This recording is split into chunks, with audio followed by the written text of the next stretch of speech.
Aujourd'hui, on va parler d'un truc que beaucoup fantasment, mais que peu osent vraiment faire. Créer son prochain chapitre. Pas juste écrire un livre, créer une maison d'édition. Changer de place, passer de contributrice à créatrice d'écosystème. Dans cet épisode, je reçois Isabelle Rouchard. Elle a longtemps évolué dans le monde de l'édition, et puis elle a décidé de créer le sien. Sa maison d'édition, prochain chapitre. Dans cet épisode, on va parler de pivot, de vision, on va parler de ce que ça demande vraiment de lancer un projet ambitieux dans un secteur presque déjà saturé. Mais surtout, on va parler d'un truc beaucoup plus stratégique qui va directement t'intéresser. Comment passer de la position d'experte dans un système à créatrice de ton propre système. T'es solopreneur, tu sens qu'un nouveau chapitre t'appelle, mais tu hésites encore à prendre la place qui est la tienne. Écoute bien cet épisode. Je suis convaincue qu'il va te montrer que le vrai risque, en fait, c'est de pas oser. C'est de rester dans un modèle qui n'est plus le tien. Allez, je te laisse avec notre conversation. Bonjour Marine, je suis très heureuse d'être à tes côtés. Alors, juste avant qu'on lance l'enregistrement, quand même, je voulais célébrer un truc avec toi. On est ton premier podcast invité, ta première interview. Et oui, et ce sera la première d'une longue série à mon avis, mais il est temps de sortir de l'ombre justement et de prendre la lumière et d'assumer ce projet et de le porter haut et fort. J'adore. La première question que j'ai préparée pour toi, Isabelle, c'est quel a été ton dernier chapitre, mais qui a été ton prochain chapitre, celui qui t'a mené à créer ta maison d'édition? Question intéressante. Alors, ce qu'il faut savoir, c'est que ça fait 10-12 ans que j'écris des livres pour les entrepreneurs. C'est Mhm. vraiment ma mission, ma raison d'être. Je porte les messages des coachs, des thérapeutes, des dirigeants. Il faut toujours trouver le bon angle, la bonne approche, le bon public, se connecter aussi avec l'auteur, puisque je suis prête-plume. Donc je rentre vraiment dans la tête de l'entrepreneur, je rentre dans ses émotions, dans sa vie. Je deviens très intime et très complice pendant 4 à 6 mois et donc pendant toutes ces années, j'ai accompagné ces personnes, donc soit via des maisons d'édition qui m'embauchaient pour, rédiger les livres, soit Mhm. directement avec l'entrepreneur qui me confiait la rédaction de son livre avant de le soumettre en maison d'édition. Donc ce depuis toutes ces années, j'accompagne les projets, mais souvent je vois une récurrence, quelque chose une friction qui finalement a déclenché, le prochain chapitre. C'est qu'ils mettent, du temps, on met de l'énergie, que ce soit moi ou même eux quand ils écrivent, parce que je suis aussi coach d'auteur, donc je les accompagne dans leur écriture. Donc on passe des mois à écrire un livre. Mhm. Le but d'une maison d'édition, c'est de le publier, de le mettre en librairie, mais ça s'arrête là et je trouve ça tellement dommage de mettre autant d'énergie à juste le mettre en librairie. Parce que pour moi, il y a un après, il y a un so what? On fait quoi après? D'accord, on l'a publié, mais pour moi, c'est là où le travail doit commencer. C'est là où on a un travail de marketing de fou. C'est là où on doit trouver des opportunités et évidemment, les grosses maisons d'édition ne peuvent pas se permettre et c'est normal avec, 15-20 sorties par semaine versus moi qui en projette 20 par an. On peut pas accompagner autant et aussi bien, chaque auteur. Ouais. Donc en vérité, la friction, c'était: «OK, on écrit un livre, mais je veux vraiment qu'il serve de pilier, de levier de croissance pour leur business» et ça, eh ben, c'est vraiment disruptif sur le marché de l'édition et je pense que les livres d'experts, les livres d'entrepreneurs, finalement, ne sont pas faits pour l'édition traditionnelle. Hmm. Ok. Est-ce que tu pourrais nous expliquer, nous qui sommes novices dans ce monde-là, quelle est la différence entre l'édition traditionnelle et ta version de l'édition? Oui. Donc comme je te le disais, une maison traditionnelle, a pour but de mettre un livre en librairie. Mhm. C'est le but de la maison d'édition. Donc on doit fabriquer le livre, le concevoir, voilà, c'est ça le but. Donc certes, c'est aussi le mien, mais il faut il faut, créer un pont, si tu veux, entre le monde de l'édition et le monde de l'entreprise. Il faut que le livre puisse servir de booster de business et cette approche, elle est complètement novatrice et du coup, j'ai incorporé dans la maison d'édition un pôle conférence et un pôle marketing pour que justement trouver les opportunités à mes auteurs, pour que mes auteurs deviennent speakers, pour créer un vrai pont entre le monde de l'édition et le monde de l'entreprise.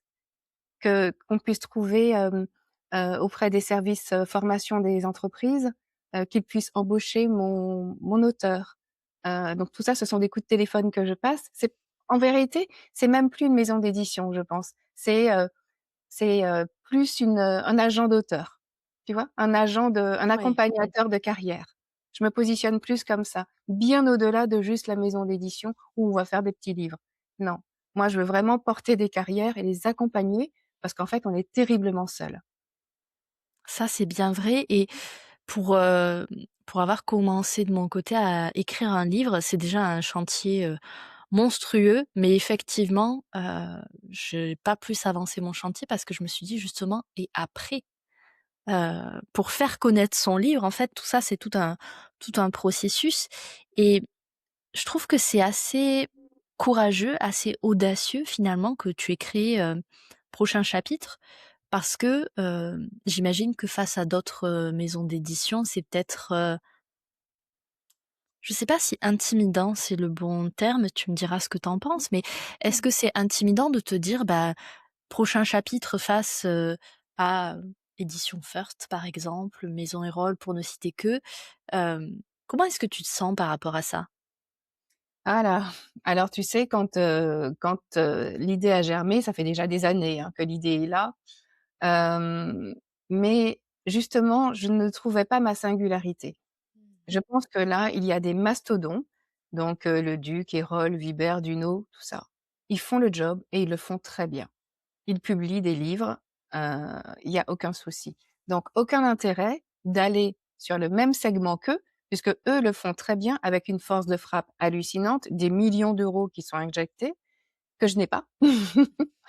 Donc forcément, les moyens sont pas les mêmes. Donc il fallait créer quelque chose de tout comme je le dis pour un livre. Un livre, on ne crée pas un énième livre. On crée un livre différenciant sur le marché. Il faut apporter quelque chose de nouveau, un nouveau souffle. Si on n'amène pas un regard nouveau, ça sert à rien de créer, ce produit. La maison d'édition, je l'ai faite exactement comme un livre, en disant: «Quelle est ma valeur ajoutée? Qu'est-ce que j'ai moi?» Ben, ce que j'ai moi, c'est qu'avant d'être, dans l'édition, ben, j'ai 20 ans de background en communication et en marketing. Mon métier a été d'être en relations presse. Mon métier a été d'être en maquette. Mon métier a été d'être chargée de com, d'information, d'événements. Ça a été mon métier pendant 20 ans. Donc forcément, j'ai créé, en rentrant dans l'édition, j'avais toujours cette casquette de marketing en me disant: «Mais comment créer quelque chose de nouveau?» Et du coup, je me sens pas en concurrence avec ces maisons d'édition, Mmh. elles font ce job, elles le font très bien, mais en revanche, elles ne font pas ce que moi je propose. C'est-à-dire, moi, je vais chercher des opportunités.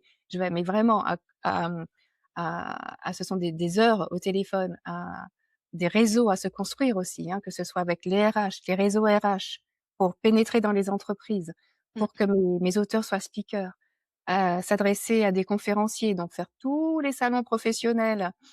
Je prends un exemple d'une autrice qui écrit sur la reconversion. Mmh. J'ai donc identifié pour 2026 tous les salons, de reconversion ou du salon du travail et pour voir où est-ce que je pourrais la placer comme speaker.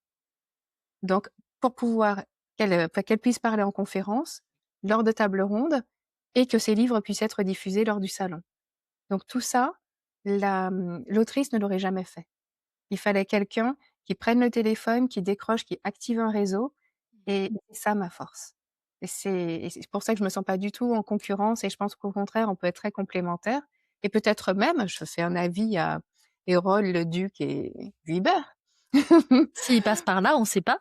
On sait jamais, contactez-moi et prenez une prestation annexe pour que je puisse faire, carrière d'auteur, aménager en fait des carrières d'auteur parce que c'est vraiment ça mon envie. Oui.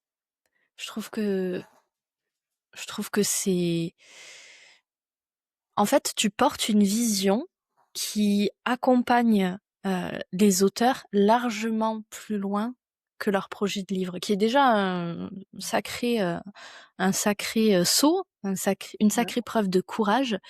Hem, la vision derrière chapitre, en tout cas moi ce que j'en perçois, tu vas pouvoir nous en dire plus, mais la vision derrière prochain chapitre, ce que j'en perçois, c'est, hem, créer un système vertueux.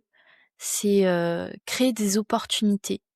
Au-delà du fait d'accoucher d'un livre, Mmh. c'est comment on peut créer de l'impact, en fait? Est-ce que Bah, tu c'est sais là où tu voulais aller ou pas?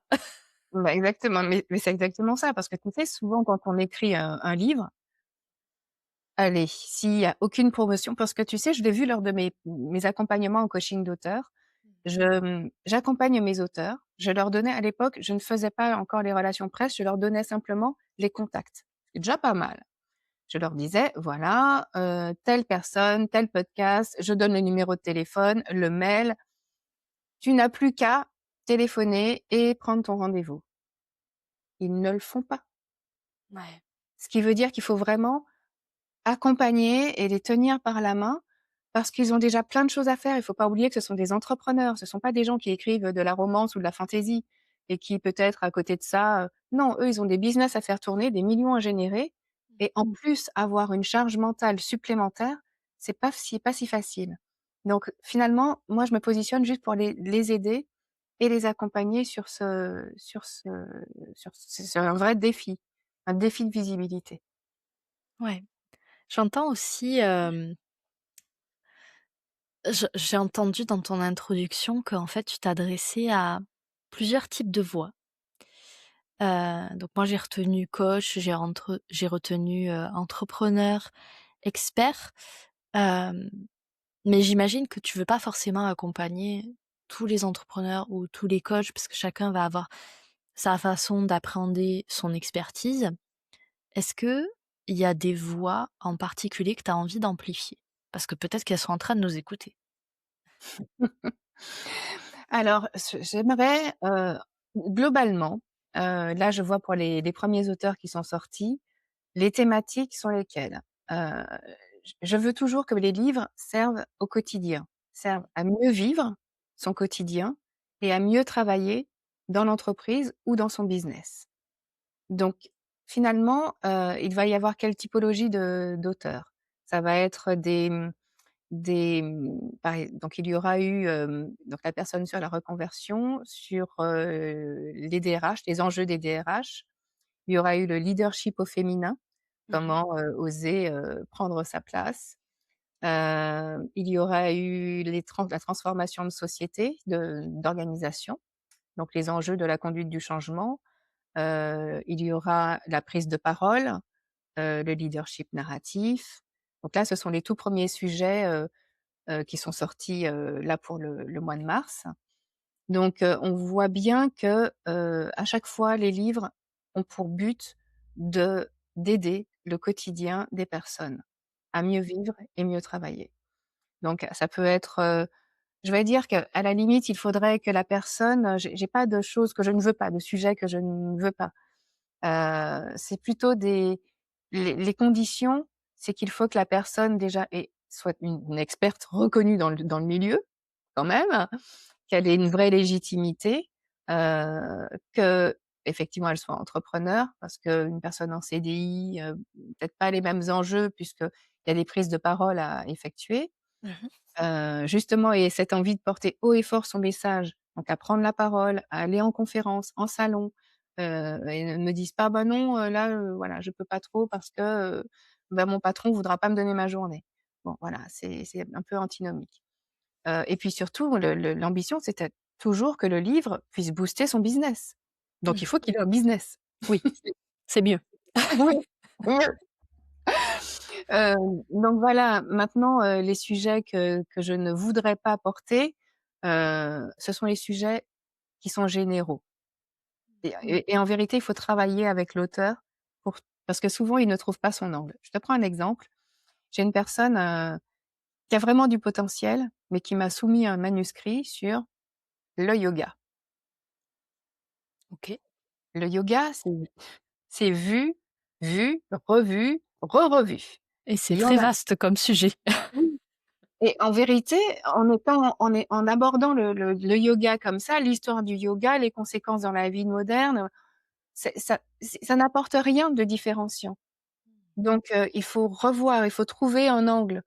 Donc si elle revient, si elle m'écoute, si elle revient avec un projet, avec un nouvel angle, peut-être, c'est comme les livres sur, le burn-out ou sur la confiance en soi, la résilience. Tout ça, ce sont des sujets qui sont vus et revus. Donc il faut vraiment apporter une singularité. Comment est-ce que moi, j'ai un regard nouveau? Baladez-vous dans les rayons de la Fnac, regardez le sujet, comment est-ce que les autres l'ont traité et comment vous, vous pouvez apporter quelque chose de complètement différent et d'unique. Et c'est là où on tient quelque chose. Il faut être disruptif, il faut casser le marché, il faut apporter un angle nouveau. J'adore. J'adore parce qu'en t'écoutant, moi, ce que je perçois, c'est un niveau d'exigence, d'excellence, assez élevé. Je perçois aussi beaucoup de douceur, dans ton approche. Je sens beaucoup d'humanité et on sent très clairement qu'il y a, une vraie stratégie derrière, que c'est pas quelque chose qui est sorti du chapeau et je trouve que ces 3 ingrédients combinés, bah, en fait, ça peut faire la recette d'un succès, pour, une carrière d'auteur ou d'autrice. Donc franchement, merci de nous partager tout ça parce que je trouve que c'est rafraîchissant, en fait. Les maisons d'édition classiques, c'est assez opaque, en termes de communication et toi, au contraire, tu communiques avec beaucoup de transparence et je trouve que c'est vachement bien, ça va plaire aux personnes qui sont en train de nous écouter. Et tu sais, bien souvent, avant même, d'écrire ou d'accepter un auteur, Mmh. avant même cela, j'ai déjà le plan marketing en tête. Si Waouh. je ne l'ai pas en tête, je ne l'accepte pas. Ça veut dire que je ne vois pas comment le placer, je vois pas mais c'est toujours ça, qu'est-ce que je pourrais faire avec lui? Mmh. Avant qu'on accepte la visio, j'ai regardé, j'ai fait un petit benchmark, je regarde, je me dis: «OK, lui, c'est pas mal, je pourrais peut-être le placer, dans tel salon, ça sera pas mal, peut-être même qu'il pourrait être expert APM, ou alors intervenir dans les CCI, le MEDEF». Donc j'ai déjà fait mon petit benchmark en fait et ma stratégie avant même qu'on ait le rendez-vous, tu vois? Oui, Et ensuite quand je l'ai, je vois si c'est aligné, si ça match et cetera. Quelles sont ses envies? Où est-ce qu'il veut aller? C'est quoi son public cible? Est-ce que vraiment il a les mêmes ambitions que moi j'ai envie de lui donner? Peut-être il a pas forcément envie d'aller aussi loin, mais finalement tous les entrepreneurs qui viennent à moi, c'est pour monter un step de plus. C'est pour aller au-delà. je voulais faire une petite pause ici parce que c'est important. Ce qu'Isabelle explique ici, c'est exactement ça. À un moment, tu ne peux plus évoluer dans un système qui ne correspond plus à ta vision. Et créer ton propre cadre, c'est pas une question d'ego ou de se faire plaisir. En fait, c'est de la responsabilité. C'est aussi ça, du professionnalisme. Donc si ce qu'on est en train de dire, ça résonne pour toi, abonne-toi à Work in Process. Et surtout, envoie cet épisode à un entrepreneur qui sent qu'il est prêt ou prête pour son prochain chapitre, mais qui n'ose pas encore le nommer ou l'assumer pleinement. Allez, on reprend. T'es déjà tombé sur des profils d'entrepreneurs, d'auteurs, d'autrices qui imaginaient pas jusqu'où ça pouvait aller, ce fameux après justement, où toi tu t'es retrouvé à avoir peut-être plus d'ambition que la personne que t'avais en face de toi. Non, parce que je pense que ma typologie de clients, je crois, mais comme ce sont des entrepreneurs aguerris, ils ont cette volonté déjà ils sont conscients que le livre est une source d'autorité, que Mhm. grâce au livre, ils vont avoir de nouvelles opportunités, de la légitimité. J'ai même, par exemple, des conférenciers. J'ai un conférencier qui tourne déjà, mais Ok. qui décide d'écrire un livre parce qu'il sait qu'avec le livre, sa conférence se vendra plus cher. Au lieu d'être à 3 000, il sera à 4 500. Voilà. Donc forcément, il m'appelle, il m'a dit: «En fait, je veux un livre pour solidifier ma légitimité et que ce soit non négociable. Et ça, voilà, c'est un livre qui peut le faire. Donc en vérité, ils ont déjà le mindset. Après, ça fait quand même quelques années que je j'éduque avec mes posts en disant justement: «Calculer le ROI indirect». On Oui. fait un retour sur investissement. On parle pas, des ventes en vérité. C'est pas les ventes, on s'en fiche. Ça va faire des royalties, mais c'est pas ça. C'est pas sur ça qu'ils vont gagner leur vie. C'est Oui, bah, c surtout effectivement, quand tu crées un livre, au final, entre tout le temps de travail des 2 côtés, les différents frais et cetera, on lance pas un livre pour en vivre. Sauf si on sort un best-seller, un best-seller. ce qui Voilà, peut bien arriver. ça peut arriver. OK, Mais c'est surtout, il faut vraiment garder en tête qu'on écrit un livre pas pour les redevances, on écrit un livre pour, le tarif horaire qui va augmenter. mmh, On pourra tout à coup, vendre plus cher sa prestation de coaching, les opportunités de conférences qui vont arriver, les interventions en entreprise, idem, oui, toutes les portes en fait on qui sont même insoupçonnables, on n'y pense pas au départ. Intervenir dans une université, dans une école de commerce, sur enfin un c'est podcast, pourquoi pas? tu vois? Dans les médias, on en parle souvent dans les médias, mais c'est vrai que les médias, heu, imaginez la différence. Bonjour, voilà, je suis coach, en je sais pas trop quoi, en confiance en soi, je dis n'importe quoi. Hem et je voudrais intervenir dans votre émission. OK. Maintenant on recommence. Oui, bonjour, je suis l'auteur du livre nin nin qui est la référence, sur la confiance en soi. J'aimerais intervenir dans votre émission comme expert. Ouais, voilà. C'est ça. En fait, c'est vraiment passer de juste je suis un expert de mon domaine à je Oui. deviens la référence de mon domaine. La On change de perception posture. est On change de totalement posture. différente. C'est totalement différent. Tu me fais réfléchir sur mon propre projet, mais on pourra en parler, hors épisode éventuellement.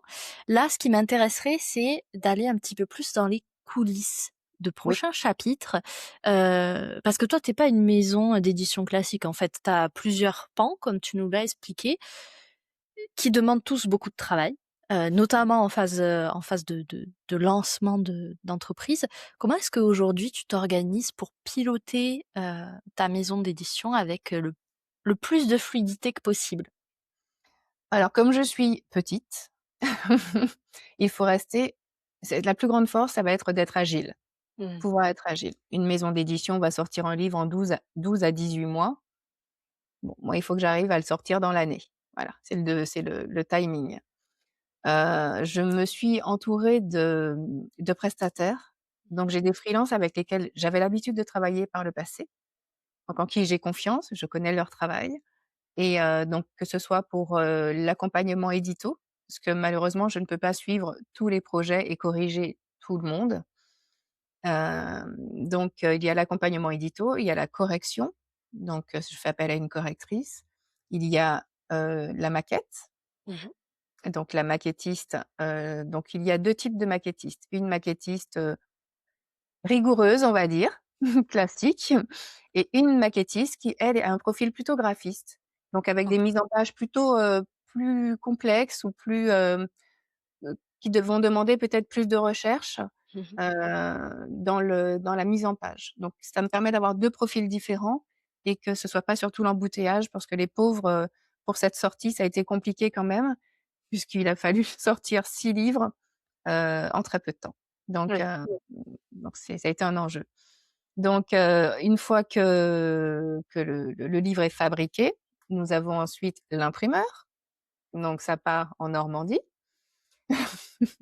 Ensuite, c'est donc, ça revient au stock, au hangar pour la diffusion en librairie, donc auprès du diffuseur qui lui se charge de distribuer en librairie. OK. Donc tout ça, ce sont plein de maillons différents, d'interventions différentes. Une fois qu'il est en librairie, ben, ou même un peu avant, il y a tout le travail en amont, donc pour les relations presse. Donc pareil, il y a une personne qui gère les relations presse et le marketing. Donc le marketing, mais sous forme d'opportunités, créer les opportunités Mmh. et j'ai un deal avec les filles, c'est chaque auteur on doit trouver absolument au moins 10 opportunités de prise de parole et autres pour lui. C'est le OK. minimum. C'est pas la peine de me dire: «Oui, on a trouvé que» et cetera. Donc donc en général, il y en a bien plus, mais c'est Mmh. le minimum en disant, «Moi, je veux qu'il passe là, qu'il y ait cet article dans tel journal», et cetera. Tout combiné. OK. Donc voilà, donc ça fait beaucoup de prestataires, beaucoup de gens à gérer. Ce qui est finalement assez intéressant, c'est que comme j'ai moi-même exercé à tous ces postes, Mmh. j'ai été maquettiste presse, j'ai été maquettiste en édition, j'ai été graphiste pour les couvertures, j'ai travaillé, chez Nuxe Cosmétiques pendant des années. J'étais responsable du pôle graphique, donc vraiment c'est voilà. Ensuite, j'étais en relations presse, chargée de com. Donc ensuite l'accompagnement édito, donc quand je suis rentrée dans l'édition entrepreneuriale, la rédaction, le coaching, accompagner l'auteur, l'encourager. Parce que les WhatsApp à 3 heures du matin qui dit: «Finalement, j'y arriverai jamais et puis j'ai plus envie et puis pourquoi je m'inflige ça et puis ça va intéresser personne». Bon voilà. Donc il faut vraiment faire, la mama qui prend soin et comme je suis très nourricière, donc rassurer, dire: «Non, Mmh. tu vas y arriver, on sera dans les délais et même si tu n'es pas dans les délais, je vais récupérer derrière, je vais grappiller un petit peu, ne t'inquiète pas». Donc il y a tout cet écosystème qu'il faut mettre en place pour que l'auteur vive une très belle expérience, que les prestataires aussi soient heureux de travailler avec moi et pour qu'on puisse continuer à collaborer pendant, de longues années. Génial. On aime bien ici découvrir les petites coulisses, des entreprises qui se lancent et qui se développent. Est-ce que toi, tu as, hem, peut-être des non négociables en termes de rythme, en termes d'équilibre? Parce que tu nous parlais des WhatsApp à 3 heures du matin. J'imagine bien que tu réponds pas systématiquement, dans la minute, mais comment justement est-ce que tu fais pour concilier le lancement, le développement de, ta maison d'édition avec tous les projets, édition pure, plus conférences, plus relations presse et cetera, avec, ta vie d'entrepreneur? Eh bien, je croule. Voilà, Ça il c'est dit. faut voilà, il faut l'avouer parce que ça suffit tous les bullshit, les: «Ah mais c'est hyper facile et puis la réussite à 8 chiffres et puis et cetera».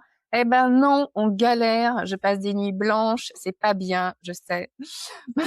Mais je pense que c'est aussi important de le dire qu'en phase de Mmh. lancement comme ça, eh bien ça demande beaucoup de ressources. D'ailleurs, j'ai lancé la maison d'édition maintenant. J'aurais pas pu le faire il y a 2 ans ou il y a 3 ans. Il fallait que ma vie professionnelle et ma vie personnelle surtout me permettent de dégager autant de temps et d'énergie et de ressources pour monter ce projet. Et ça aussi, il faut pas l'oublier. On peut pas se lancer quand on est, je dis n'importe quoi, on est en plein divorce ou si on est, la charge des là, je le fais, mes enfants sont grandes, elles ont 22 et 29 ans, donc je n'ai plus cette charge mentale, on va dire, du petit déjeuner, cornflakes du matin, du goûter, de l'école, parce que c'est vraiment il faut penser à ça. Il faut Mmh. penser que ça demande beaucoup d'énergie, donc il faut le faire à un bon moment de sa vie, à un moment où on peut le faire et on est disponible ou alors on est très entouré, très accompagné. Moi, je l'ai fait là, j'ai 51 ans, c'est le moment d'être dans mon plein potentiel, on va dire, de bénéficier de toute cette expérience passée et de s'ouvrir sur ça. Maintenant au quotidien, pourquoi est-ce que pour moi en tout cas ce lancement est particulièrement difficile? C'est que l'édition, c'est presque du mécénat, hein. C'est beaucoup d'argent qui sort, ce sont des gros montants et les rentrées d'argent, clairement, j'en aurai pas avant plusieurs mois. Ce qui Mmh. veut dire que ce sont des mois blancs, heu, mais beaucoup de mois blancs, avant qu'il y ait une rentrée d'argent, sur les ventes des auteurs. Donc ce Oui. qui veut dire que j'ai dû conserver mon activité de freelance principale, à savoir prête-plume. Donc je OK. me retrouve à avoir mon activité habituelle de prête-plume et de relations presse pour d'autres, plus la maison d'édition et toute la charge. Donc ce moment charnière là, je suis épuisée. Parce que ça demande beaucoup et je pense que si j'étais uniquement sur le projet de maison d'édition, j'aurais pu le faire comme ça, sereinement. Mais là, j'ai pas pu le faire. Il faut que je coïncide, il faut que bah, continuer à vivre. Il faut surtout injecter de l'argent dans la maison d'édition. Donc chaque, projet pris en plume, est directement injecté dans la maison d'édition, en vérité. Merci de nous avoir partagé tout ça, Vous le parce direz à que personne, hein. pardon? Vous le direz à personne Ça que je reste suis en entre train nous, de ça reste entre nous. Mais merci de parler, en fait, de ton projet de cette façon-là, parce qu'effectivement, hem, il y a des moments dans la vie d'entrepreneur qui arrivent, assez souvent, où on est en galère, où on est fatigué, où on est particulièrement stressé comme en phase de lancement. Et au plus on va en parler et au plus on va aider d'autres entrepreneurs à déculpabiliser aussi que eux soient en pleine galère à l'heure actuelle et ils se disent: «Mais c'est pas ce que je vois sur les réseaux sociaux». Mmh. Hem, donc moi je trouve ça bien. Ce que je voulais dire pour rassurer les personnes qui nous écoutent, qui sont dans une phase similaire, peut-être pour te rassurer toi aussi Isabelle, on sait pas, c'est que cette phase elle est temporaire. Il y a des moments où, bah, voilà, on porte un petit peu plus de choses dans notre sac à dos, on sait pourquoi on le fait, on sait que c'est temporaire et du coup, c'est aussi ça qui nous permet, de nous accrocher sur la durée nécessaire et plus tard de récolter les fruits de notre travail. Oui, je le crois. Tu sais, il y a une phrase qui dit, «Quand on a un pourquoi qui nous fait vivre, on peut Mmh. supporter tous les comment». J'adore. Je pense que c'est ça, tu vois? Là, on sait bien, c'est pour créer quelque chose, un écosystème, mais ça va se réguler. Fin 2026, ce sera, j'arriverai, finger in the nose. On pourra en reparler à ce moment-là éventuellement, 1 an après, Oui, prochain chapitre, j'aurai mis en place tous les process, ce sera très fluide, tous les espaces de travail seront bien réglés. Voilà, pour l'instant, en tout cas, c'est pas cafouilleux. Je ne sais mmh, pas comment je fais, mais c'est pas cafouilleux. Tous les prestataires s'enchaînent, correctement. Ils travaillent tous avec, beaucoup d'intelligence. Je crois que j'ai beaucoup de chance en vérité. Je me suis entourée de personnes qui sont, qui portent peut-être la même vision que moi, mais qui sont très investies et qui ont envie surtout, envie que ça j'en marche. j'en suis persuadée. Moi, j'ai très, très hâte de voir dans 1 an justement, ce que le Mmh. prochain chapitre va donner. En tout cas, ce que je retiens, de tout ce que tu nous as partagé là, c'est que au final, peu importe le projet qu'on va apporter, un livre, une entreprise ou autre, un média, comme vous êtes en train de voir ou d'écouter, hem, c'est une forme, d'acte de soin pour soi et pour les autres. Et je trouve que c'est intéressant de se dire qu'au final, ce qu'on fait, bon, on le fait pour nous. Ça nous fait plaisir d'écrire un livre, ça nous fait plaisir d'animer un podcast, de lancer une entreprise. Mais au-delà de ça, c'est de se rappeler aussi que dans les moments qui sont difficiles, on le fait aussi pour d'autres personnes. Et ça nous raccroche à notre vision, notre fameux why de Simon Sinek. Mais tu sais, j'avais l'impression, ça fait quand même des années, des 12 ans que je suis à mon compte. Mmh. Donc je m'étais dit: «C'est bon, je sais gérer mon business, quoi. J'ai l'habitude, je sais faire» et bizarrement, il y a une pression autre. Alors je me suis Mmh. posée, j'ai réfléchi, je me suis dit: «Mais pourquoi est-ce que je ressens cette pression? D'où elle sort? C'est quoi ce truc?» et en vérité, en freelance, ben, il y a que toi. Tu es Oui. responsable, de toi et de toi-même, tu fais ton travail comme tu veux, avec les deadlines que tu fixes. Alors que là, en fait, tout à coup, je suis responsable de 20 carrières d'auteurs. Donc tu vois qu'ils ont l'espoir, ils ont confiance en moi pour avancer sur leur sujet.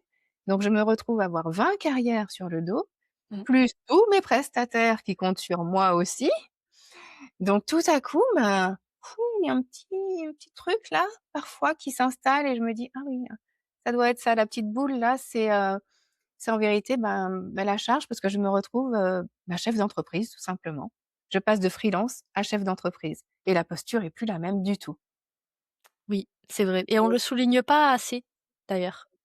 Mmh. Moi, il y a une phrase, alors je saurais pas te dire qui est l'auteur, pour le coup, mais ceux qui nous écouteront pourront faire une petite recherche sur internet.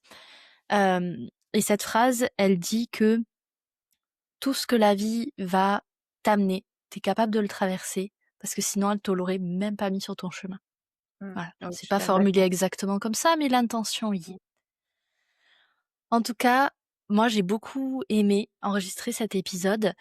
Merci beaucoup Isabelle d'avoir pris ce temps sur ton planning très chargé, pour partager, ta vision, entrepreneuriale avec nous pour cette conversation où il y a beaucoup d'audace et en même temps c'est très apaisant d'échanger avec toi.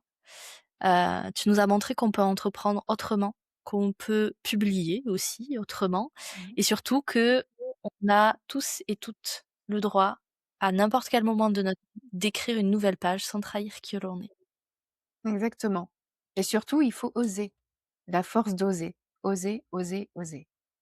On le dira jamais assez, l'audace, c'est le sel de la vie et ça, c'est sûrement quelqu'un d'autre qui l'a écrit, mais je ne saurais pas vous dire qui. Je t'offrirai un dictionnaire des citations. Tout à fait, ben voilà, si vous savez pas quoi m'offrir pour mon anniversaire, vous m'offrez un dictionnaire. Coordonnez-vous pour que j'en ne reçoive qu'un seul, bien sûr. En tout cas, si tu es encore en train de nous écouter, que l'univers d'Isabelle t'appelle, je t'invite vraiment du fond du cœur à découvrir prochain chapitre, les accompagnements qu'elle propose. Comme d'habitude, tous les liens sont disponibles dans la description. Avant de se quitter, j'aimerais que tu retiennes une idée simple.